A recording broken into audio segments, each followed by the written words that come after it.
I am one of 4 kids. My older brother P, who I no longer have any contact with, my younger brother J, who is no longer with us, and my youngest sister K. Recently P's children, 2 girls and 1 boy, all in their late teens and early 20s, reached out to me and expressed a desire to have a relationship. I have 0 contact with their father and swore that I would beat him black and blue if I ever saw him again. My oldest brother P was always the golden child. No matter what he did, my parents always had an excuse for why it was not his fault. Bad grade? Teacher had it out for him. Cheating on every single one of his relationships? Good thing you did it to her before she did it to you. That one was my personal favorite. He also used to torment Jay and I constantly when we were smaller than him, until in high school, when I hit a growth spurt and sprung up to about 6 feet 4 inches and 230 pounds worth of muscle. After that I became the typical jock type. Played football, partied, bunch of friends, etc.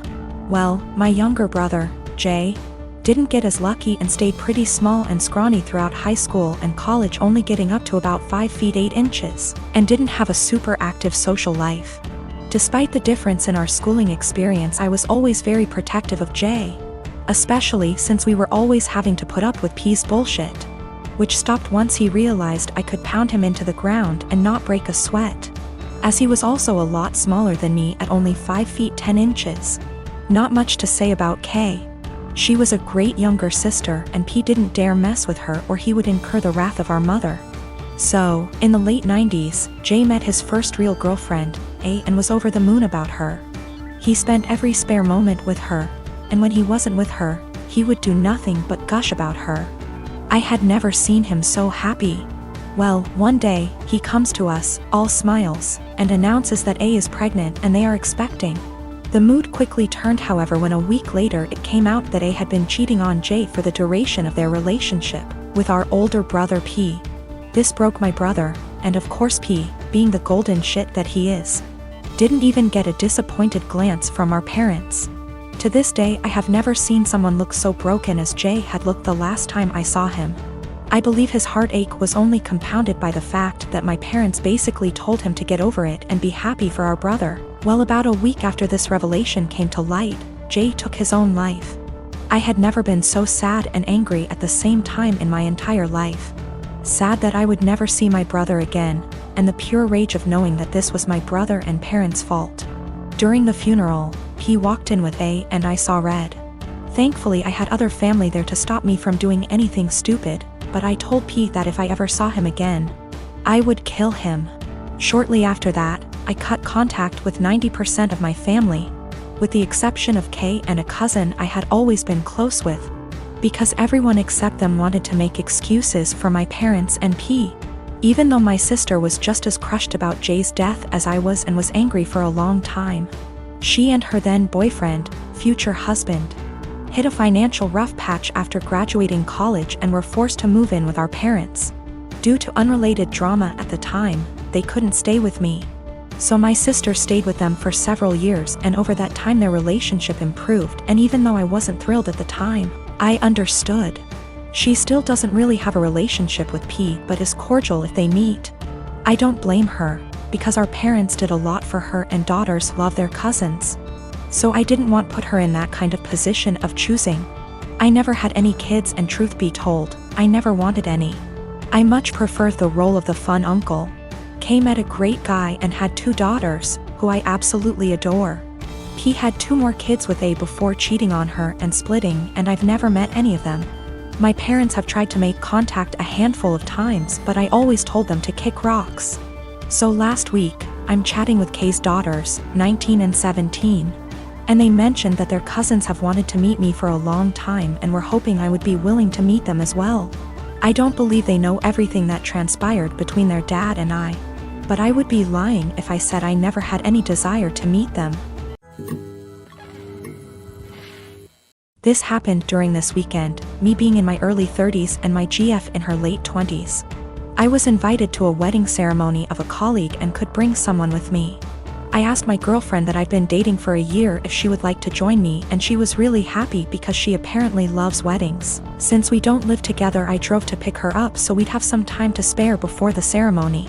As she comes out, she looks really beautiful and has obviously put in time to fix her hair and makeup. She's also wearing an off-white dress that was rather ornate. As she got in, I told her that she looked stunning, but I asked if she could change to a different colored dress for the ceremony. I'm not one for etiquette by far, but one of the few things I have heard everywhere is that you should not wear a white dress to a wedding unless you're the bride. She became pretty upset and wanted to know what was wrong with her dress.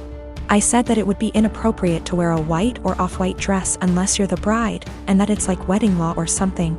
Trying to be light-hearted about it. She rolled her eyes and said that it was an outdated tradition about women and virginity, and that when her friends got married everyone wore white and that it's not a big thing anymore.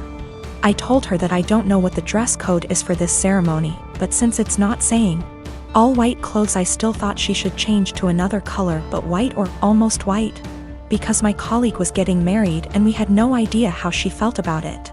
My GF became really upset and told me that I was trying to control what she was wearing and that it was abusive, which honestly made me really upset and hurt.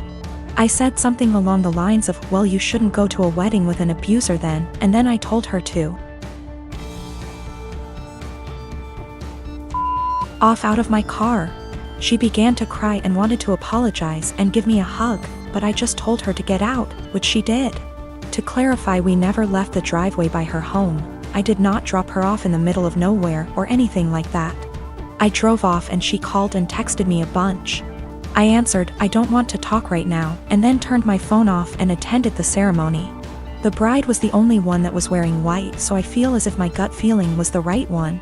When I got home, my phone had blown up by texts from her and her best friend saying that I was being inconsiderate and controlling, and should apologize for my behavior. I've vented to a few friends, most of them agreeing with me, but some have said that it was an asshole thing to tell her that she could not wear her dress, because it had nothing to do with me. I feel as if I was in the right since it was my colleague's wedding and it was better to be safe than sorry. But I'm also not sure if I was being an asshole about the situation. My girlfriend found out about the thread, don't know if she knew my handle, or just found it, and we talked over the phone. She apologized and I apologized, and it was a pretty good talk. She asked if she could come over, and I said no and that it would be best for us to go our separate ways. She got upset and asked why I wouldn't even try to work it out. I basically just said good. Bye. And then she said my was small, which actually made me laugh after what had been a pretty mature conversation, and then she hung up. I'm pretty sad about it. She really made me feel happy. I was hurt, but if she did think I was being abusive, it would be the right thing to do. And if she did not think I was being abusive and said it anyways, I would not want to be with her. So anyways, I think things worked out for the best for us both. I want to point out me and my brother have two different fathers. I lost my father last year to cancer. He left me 90% of his stuff, including his family home that was left to him by his dad. It's been in their family for over 100 years. My brother and my dad didn't have a relationship, but he did leave him $10K. My mom was pissed at the will reading, but since she got $10K, she couldn't do anything about it. For the past year, me and her live okay together. She went on acting like it was her house like before, which I had no problem with, till in May my brother and his girlfriend moved in without even asking me. They're messy, entitled, and rude. I told them in July I want them out by September because they don't pay for anything nor wash a dish. In August they announced they were pregnant and my sil smugly said, guess we won't be moving out now. It didn't go down well, but when I told them I wanted them out, my mom and brother basically laughed in my face. Well, the past few months have been hell. They become worse than before, and my mom enables it, then demands me to treat my sil like a princess because she's pregnant. I once had to wait outside McDonald's till they opened to get her a McMuffin. Well, here where I may be the asshole.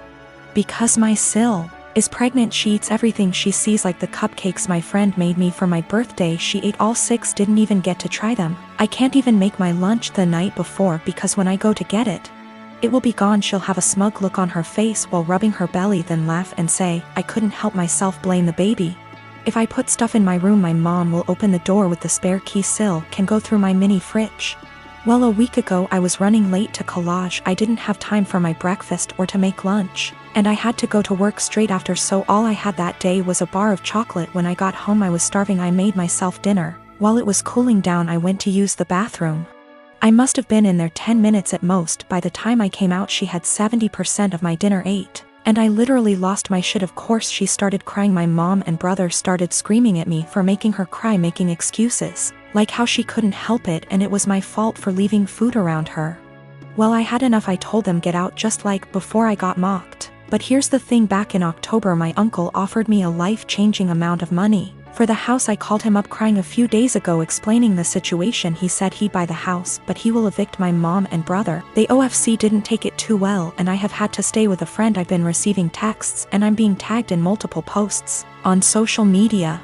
I'm starting to think I'm the bad person now. So for making my mom and brother homeless? If I sell the house to my uncle I will lose 100K, but he's always been good to me. And it's one of those situations where I'd sleep better knowing it's gone to someone in my dad's family. My mom told me because of my age I wouldn't be taken seriously if I tried to evict them. If I evict them and continue to live in the house along with the high financial costs, I don't think they'd ever let me live in peace. My mom has health issues and my sil will have to move in with her parents. They won't allow my brother, so I'd be splitting up a young family. In my mom's words. My wife and I have a 2-year-old son and have been married for 4 years. Our anniversary was a month ago and we found a nice, secluded cabin on Airbnb and rented it out for a long weekend getaway. My wife asked her parents if they would be willing to watch our son and they agreed as long as we dropped him off at their house. That worked for us since it was on our way anyway. I was raised Lutheran and my wife was raised Catholic, but neither of us currently go to church and have not had our son baptized. My mother-in-law knows this and hates it. She thinks our son needs to be baptized or he will burn in hell. She's that kind of Catholic. So we go on our trip and when we pick up our son and ask how the weekend went, mother-in-law says everything went fine and that she has saved my son's soul from the devil. I ask her what she meant and she says she had our son baptized that morning at her church. I tried my best to keep my cool so I didn't scream at mother-in-law in front of my son, but I pretty much grabbed my son and left. On the car ride home I was fuming and told my wife as calmly as I could that this would be the last time her parents have our son unsupervised. She tried to downplay what her mom had done, but I told her we need to wait until we get home to talk about it because I'm not fighting in front of my kid. When we got home and had a chance to talk about it, things got heated. I told my wife I no longer trust her parents with our son and that if they did something like this behind our backs I can't trust them to respect our wishes as parents in the future. I said this was a huge breach of trust and I will forever look at her mom differently. She continued to try to defend her mom, saying that she was only doing what she thought was best for her grandson. She even downplayed it by saying that it's just a little water and a few words and we don't go to church anyway, so what does it matter? I told her that under no circumstances will I allow her parents to watch our son by themselves again. I said that we can still let them see their grandson, but only if we are present. I also said that if she doesn't see what the big deal is with this situation, that maybe we aren't on the same page as parents and maybe we need to see a counselor. She started crying and said that this isn't the kind of decision I get to make on my own, and I'm an asshole for trying to tell her what kind of relationship her parents can have with our son. I told her that I no longer have any trust or respect for her parents and that I don't know if there's anything they can do to repair that. I told her what her parents did was unforgivable in my eyes and they put themselves in this position to lose privileges with our son. She's been trying to convince me to change my mind for the last month, but I'm not budging. To me this is a hill I'm willing to die on.